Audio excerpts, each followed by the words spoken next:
आपण आरण्येश्वर भागातलं जे काही हे ग्राउंड आहे त्या ग्राउंडच्या ठिकाणी आलोय.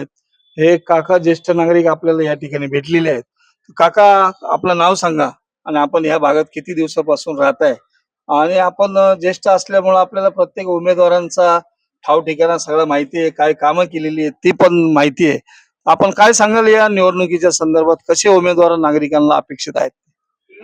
माझं नाव घनश्याम सावंत. मी 40 वर्ष संरक्षण खात्यामध्ये काम करून सिव्हिलियन आर्मी ऑफिसर म्हणून सेवानिवृत्त झालो. या परिसरामध्ये मी 65 वर्ष राहतो आणि या पुणे शहरात आजची स्थिती अशी आहे की पुणे शहराचा विस्तार खूप मोठ्या प्रमाणात झालेला आहे.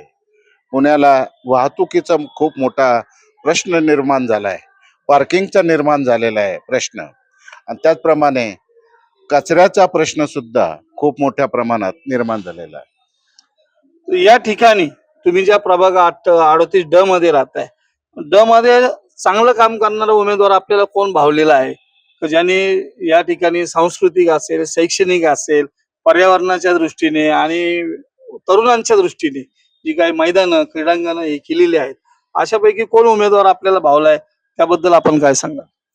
या प्रभागातून गेले 6 टर्म 6 वेळा सलग श्री आबा बागुल हे निवडून येत आहेत आणि गेल्या 30 वर्षामध्ये त्यांनी या प्रभागामध्ये जे प्रोजेक्ट केलेले आहे ते अद्वितीय आहेत. याची चर्चा संपूर्ण महाराष्ट्रात झालेली आहे.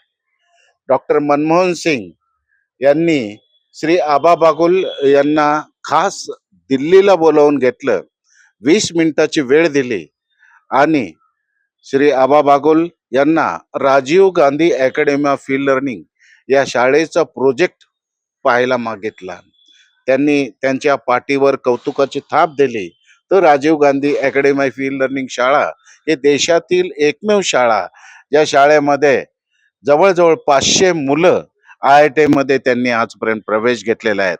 अनेक मुलं डॉक्टर झालेली आहेत, वकील झालेली आहेत आणि चांगल्या क्षेत्रात पुढे नावलौकिक त्यांचा झालेला आहे. श्री आबा बागुल यांनी सदुसेन शिंदे क्रिकेट स्टेडियम बांधलं, पंडित भीमसेन जोशी कला दालन, 7 वंडर्स, असे अनेक नाला गार्डन केलंय त्यांनी आणि पर्यावरणाचे अनेक चांगले कामं ते करतायत. त्यांच्या काशी यात्रा खूप वैशिष्ट्यपूर्ण आहेत. गेले 25 वर्ष श्री आबा बागुल आणि त्यांची टीम हे काशी यात्रा काढतायत आणि जवळजवळ 60,000 ज्येष्ठ नागरिकांना आजपर्यंत त्यांनी काशी यात्रा घडवलेली आहे. या भागातले आम्ही असेच रिव्ह्यू घेत राहणार आहोत, काय नागरिकांचं म्हणणं आहे.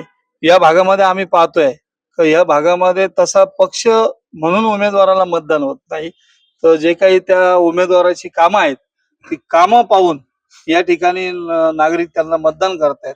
दोन्ही पद्धतीची या ठिकाणी आहेत. काही ठिकाणी बिल्डिंगा पण भरपूर आहेत, वस्ती पण भरपूर आहे. संमिश्र मतदान या ठिकाणी मोठ्या प्रमाणामध्ये आहे.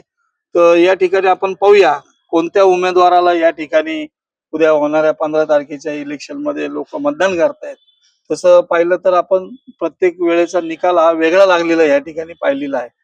पाहूया येणाऱ्या 16 तारखेला कोणाच्या बाजूने या निकालाचा निर्णय लागतोय. धन्यवाद. टॉप न्यूज पुणेसाठी कैलास गायकवाड. अशाच नवनवीन बातम्या व घडामोडी पाहण्यासाठी आमच्या चॅनलला लाईक, शेअर व सबस्क्राईब करा. टॉप न्यूज पुणे, जाहिराती व बातम्या देण्यासाठी संपर्क मुख्य संपादक कैलास गायकवाड.